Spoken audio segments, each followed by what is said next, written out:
طالبانو ته د دفاع وزیر اسدالله خالد اخطار. اسدالله خالد چیرته تللی و او طالبانو ته کوم اخطار ورکړی همدلته راسره په دې ویډیو کې کتلی شئ. خو که چیرې مو زموږ چینل نه وي سبسکرایب کړی نو زموږ چینل ځان سره سبسکرایب کړئ. درنو لیدونکو سلام مې ومنئ، وخت مو نیکمرغه. خالد څوک چې د سولې او اوربند غوښتنه ردوي وبځپل شي. د ملي دفاع سرپرست وزیر اسدالله خالد وایي هر څوک چې د سرتاسري سولې د تامین او اوربند غوښتنه ردوي افغان ځواکونه به یې وځپي. د ملي دفاع وزارت سرپرست وزیر اسدالله خالد او سکاټ میلر نن بلخ ولایت ته سفر کړی و او هلته یې له امنیتي چارواکو سره لیدنې کړې.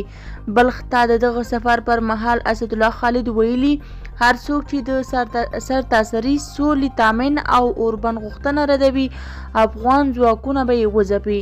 هغه همداراز زیاتوي چې افغان ځواکونه وروستیو میاشتو کې طالبانو ته سخت تلفات اړولي. اسدالله خالد وایي چې طالبانو ته اجازه نه ده ورکړې چې خپل فعالیت ساحه دې پراخه کړي. د یادونې وړ ده چې ولسمشر غني د روژې مبارکې میاشتې پر مهال له طالبانو د اوربند غوښتنه کړې وه، خو طالبانو د ولسمشر غني د اوربند غوښتنه رد کړه او ویې ویل چې دا نامعقوله غوښتنه ده. همداراز نړیوال هم پر طالبانو غږ کړی چې د کرونا وایرس د بحران او د روژې میاشتې پر مهال د اوربند وکړي، ځکه دا اوربند لپاره ښه وخت دی، خو طالبانو د اوربند غوښتنه رد کړې ده. دا و زموږ د نن ورځې ویډیو.